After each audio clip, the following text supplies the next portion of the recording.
नमस्कार, स्वागत है आपका एनबी न्यूज पर। आपके साथ मैं हूं प्रगति और आप देख रहे हैं मध्य भारत बुलेटिन में। आगे बढ़ते हैं, खबरों का रुख करते हैं। मध्य प्रदेश के मुख्यमंत्री मोहन यादव ने कांग्रेस सांसद और लोकसभा में विपक्ष के नेता राहुल गांधी के बयान पर तीखा हमला बोला।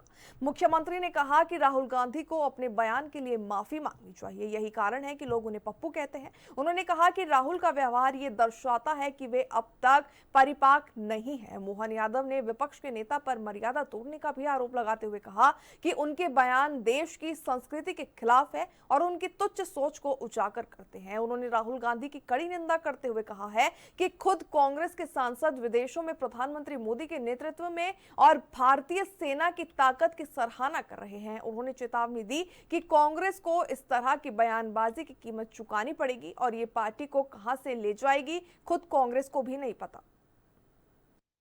बड़े दुर्भाग्य के साथ कहना पड़ रहा है कि नेता प्रतिपक्ष मर्यादा छोड़ करके जिस भाव से बोलते हैं वो न केवल उनकी इज्जत खराब कराते हैं बल्कि पूरे देश की संस्कार के भी विरुद्ध बात। सेना ने जिस प्रकार से पाकिस्तान की हालत खराब की है, दुनिया इस बात को मानती है।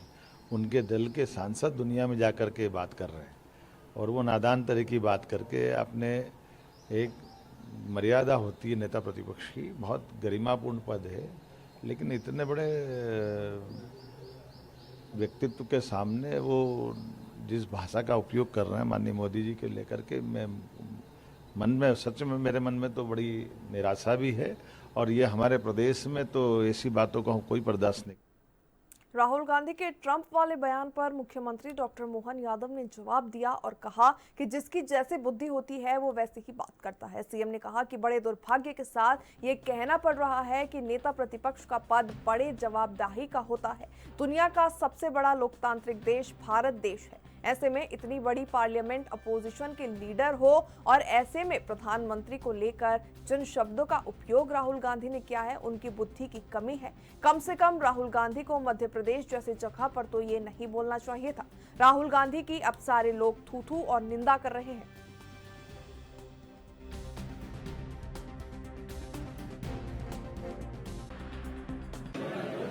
आज सामाजिक न्याय और सशक्तिकरण मंत्रालय के द्वारा अलग अलग विभागों के लगभग 59 से ज़्यादा मित्रों को नियुक्ति पत्र दिए गए। सबसे ज़्यादा पीडब्ल्यूडी मंत्रालय और बाकी भी आर्कियोलॉजी और कई प्रकार के विभागों में हमने नियुक्ति पत्र दिए हैं। दिव्यांग भाई बहन हमारे अपने समाज के अंग भी हैं और उनकी अपनी योग्यता है। किसी और क्षेत्र में जहाँ थोड़ी उनको कष्ट है तो दिव्यांगों की परमात्मा ने गुण विशेष दिया है कि वो अपनी क्षमता योग्यता से अपना सुख से जीवन जिए। इसलिए हमारी सरकार संवेदनशील सरकार है और खासकर के ऐसे वर्ग। अगली खबर का रुख करते हैं, जहां मध्य प्रदेश के मुख्यमंत्री डॉक्टर मोहन यादव ने नियुक्ति पत्र वितरण कार्यक्रम में कहा कि आज सामाजिक न्याय और सशक्तिकरण मंत्रालय की ओर से अलग अलग विभागों के लगभग 60 से ज्यादा मित्रों को नियुक्ति पत्र दिए गए हैं। सबसे ज्यादा पीडब्ल्यूडी विभाग और कई अन्य विभागों में हमने नियुक्ति पत्र वितरित किए हैं। दिव्यांग भाई बहन हमारे समाज के अभिन्न अंग है। हमारी सरकार काफी संवेदनशील सरकार है और खासकर ऐसे वर्ग के लिए हम चिंतित हैं। आज जब हम 1 लाख से ज्यादा नए पद भरने जा रहे हैं, ऐसे में दिव्यांग भाई बहनों को भी उनका अधिकार मिले, इस दिशा में आज ये बड़ा कदम हुआ है।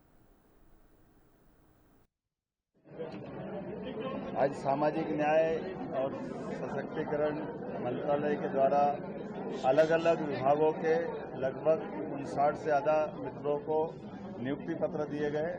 सबसे ज़्यादा पीडब्ल्यूडी मंत्रालय और बाकी भी आर्कियोलॉजी और कई प्रकार के विभागों में हमने नियुक्ति पत्र दिए हैं। दिव्यांग भाई बहन हमारे अपने समाज के अंग भी हैं और उनकी अपनी योग्यता है। किसी और क्षेत्र में जहां थोड़ी उनको कष्ट है तो दिव्यांगों की परमात्मा ने गुण विशेष दिया है कि वो अपनी क्षमता योग्यता से अपना सुख से जीवन जिए। इसलिए हमारी सरकार संवेदनशील सरकार है और खासकर के ऐसे वर्ग के लिए भी हम अपनी चिंता कर रहे हैं। आज जब हम 1 लाख से ज़्यादा नए पद भरने जा रहे हैं, ऐसे में दिव्यांग भाई बहनों को भी उनका हक मिले, इस दिशा में ये बड़ा काम हुआ था मेरी अपनी ओर।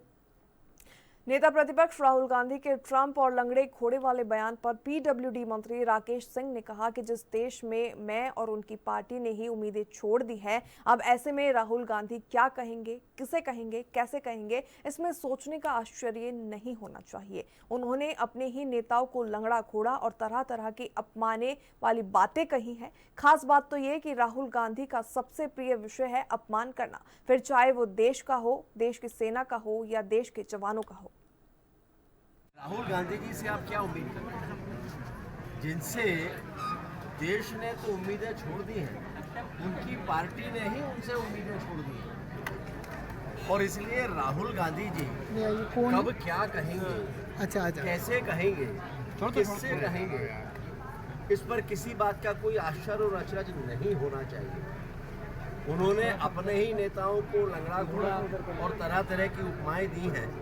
आज उनके दिल से पूछिए जिन्होंने पूरा जीवन कांग्रेस में निकाल दिया, और उनके सामने आए हुए कांग्रेस के नेता जो परंपरा से, योग्यता से नहीं, जो परंपरा से उत्तराधिकार के नाते से कांग्रेस में स्थिति में विराजमान है, वो उनका अपमान कर रहे हैं। और अपमान तो शायद राहुल गांधी का सबसे प्रिय विषय है, फिर वो देश का अपमान हो, देश की सेनाओं का अपमान हो या देश के जवानों की वीरता का अपमान। एक भी अवसर वो नहीं छोड़ते जब उन्हें अपमान कर। भोपाल में राहुल गांधी के बयान पर मंत्री विश्वास सारंग ने तीखा हमला बोला है। सारंग ने कहा कि राहुल गांधी पाकिस्तान के एजेंडे पर काम कर रहे हैं और उनकी भाषा पाकिस्तान के प्रवक्ताओं जैसी है। उन्होंने आरोप लगाया है कि राहुल गांधी सेना और सैनिकों का अपमान करना चाहते हैं। मंत्री ने कहा कि पीएम मोदी देश के चुने हुए प्रधानमंत्री हैं और उनके खिलाफ इस तरह के बयान देशद्रोह की श्रेणी में आते हैं। साथ ही उन्होंने नेहरू परिवार पर भी देश की एकता को नुकसान पहुंचाने का आरोप लगाया। देखिए, अब ये बात तो स्थापित हो गई कि राहुल गांधी भोपाल एक एजेंडे के तहत आए थे। वो कांग्रेस के संगठन के सृजन के लिए नहीं आए थे, बल्कि पाकिस्तान के सृजन का मंतव्य लेकर आए थे। उन्होंने जो भाषा बोली वो पाकिस्तान के प्रवक्ता की बोली, उन्होंने जो भाषा बोली वो पाकिस्तान परस्ती की भाषा बोली। आज पूरा देश जब पाकिस्तान के खिलाफ है और हमारी सेना ने और हमारे सैनिकों ने पराक्रम का परिचय देते हुए जिस प्रकार से पाकिस्तान को नेस्त नाबूद करने के संकल्प के साथ ऑपरेशन सिंदूर में सफलता अर्जित की, तो क्या वो सेना और सैनिकों का अपमान करना चाहते हैं? नरेंद्र मोदी जी केवल नरेंद्र मोदी जी नहीं है, बल्कि वो इस देश के चुने हुए प्रधानमंत्री हैं और संवैधानिक पद पर बैठे हुए व्यक्ति का इस तरह की भाषा बोलना ये देशद्रोह की श्रेणी में आता है। पर क्या करें, राहुल गांधी तो कभी चाइना परस्ती की बात करते हैं, कभी पाकिस्तान परस्ती की बात करते हैं। ये नेहरू परिवार का एजेंडा है। जब से ये देश आज़ाद हुआ है, नेहरू परिवार ने हर समय हिंदुस्तान का मान और सम्मान घटाने का काम किया, हिंदुस्तान की एकता अखंडता को तार तार करने का काम किया। और इस समय जब हम पूरी दुनिया में पाकिस्तान के खिलाफ माहौल बना रहे हैं, जब हम आतंकवाद के खिलाफ लड़ाई लड़ रहे हैं, उस समय आकर इस तरह के बयान देना ये निश्चित रूप से पाकिस्तान। अवैध बांग्लादेशी अप्रवासी गिरफ्तार होने पर छत्तीसगढ़ के उप मुख्यमंत्री विजय शर्मा ने कहा है कि अनेक अपराधी मिले हैं। मैं स्वीकार करता हूं कि कितने मिले हैं, उससे अधिक अपराधी हैं। प्रावधानों के अंतर्गत काम हो रहा है, इसमें और मेहनत करने की जरूरत है। मैं आमजन से अपील करता हूं कि जहां जिसको कोई भी जानकारी मिलती है वो जानकारी तुरंत उपलब्ध करवाए। अनेक अपराधी इसमें मिले हैं, अनेक लोग मिले हैं। मैं स्वीकार करता हूं कि जितने मिले हैं उससे अधिक हैं। प्रावधानों के अंतर्गत काम कर रहे हैं और मेहनत करने की जरूरत है। अपील भी करता हूं आम जन से भी कि जहां जिसको कोई जानकारी मिलती है वो जानकारी उपलब्ध कराएं। उपलब्ध कराने का मैकेनिज्म भी हम डेवलप। मध्य प्रदेश की 124 महिला स्वास्थ्य कार्यकर्ता पिछले 2 दिनों से स्वास्थ्य संचालनालय के सामने अपनी मांगों को लेकर धरने पर बैठी है। महिलाओं का कहना है कि संविदा नियुक्ति के बाद उन्हें नियमित कर दिया गया था, जिसके बाद नए नियम का हवाला देकर उन्हें अपनी सेवा से हटा दिया गया, जिसके बाद से सभी एएनएम ने हाई कोर्ट का दरवाजा खटखटाया और पुनः नियुक्ति का फैसला भी उनके हक में आया। पर स्वास्थ्य विभाग कोर्ट के आदेश के बाद भी उन्हें नियुक्ति नहीं दे रहा।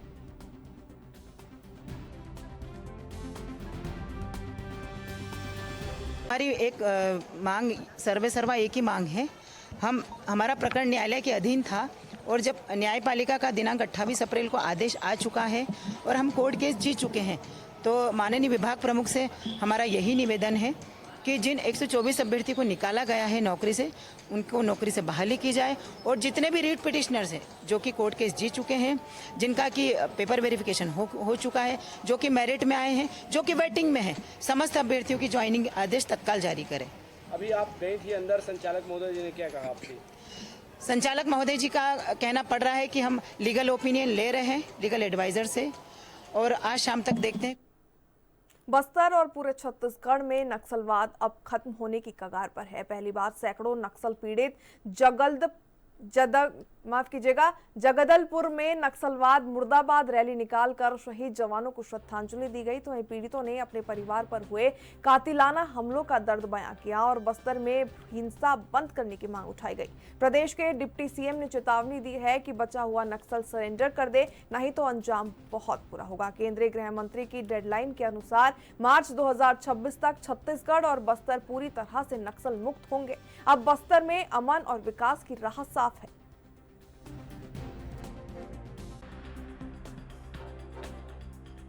सर, नस्लवाद को भगाना है।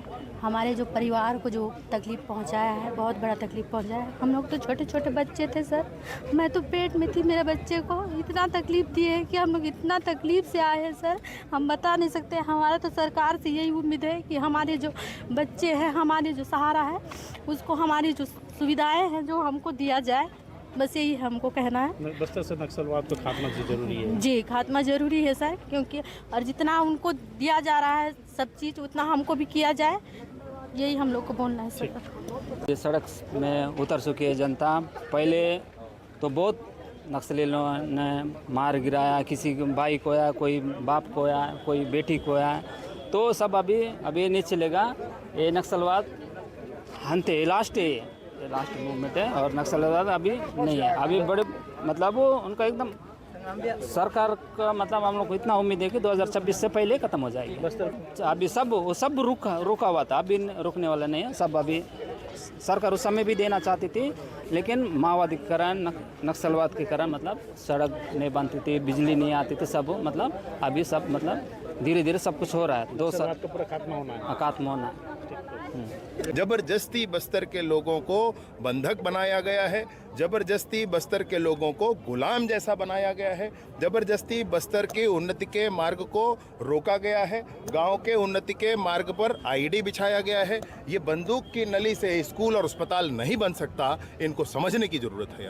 अब यह है कि नक्सलवाद के, सशस्त्र नक्सलिज्म के पूर्ण समापन के लिए सब मिलकर प्रयास करें, इतना ही मैंने सबसे आग्रह किया है। शिकायत सा भी उन्होंने स्पष्ट कहा है और आने वाले मार्च 2026 तक बस्तर से सशस्त्र नक्सलिज्म समाप्त होगा।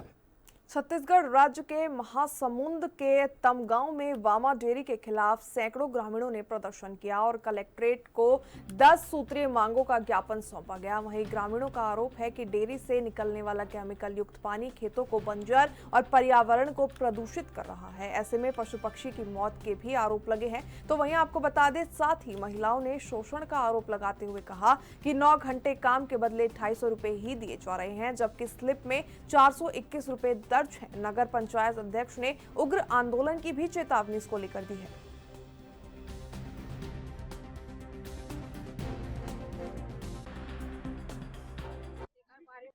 मैं भैया ये जो वामा डेयरी है ना, ये पूरा केमिकल युक्त पानी ला अपन हमार बस्ती दान बहावा थे ना, जेला जीव जंतु मन पीते ना तो मन मर जाते हैं। तो केमिकल युक्त पानी कायदा से बंद होना चाहिए। और मजदूर मन ला जबका हमार बेटी बहनी मन आते ना, तीन मन ला 250 रुपए तनख्वाह देते और 9 घंटा रगड़ के काम करवाते और ओखर बाद बोलते कि 410 रुपए में से सबसे सिग्नेचर करवाते। ऐसे कंपनी जो है ना, आज कई साल से शोषण करत जावत है मोर लेबर और मजदूर मन के। और हमारे पानी भी कई साल से बहा थे। मैं जब से देखा था ना फैक्ट्री खुले तबले पानी बहा थे।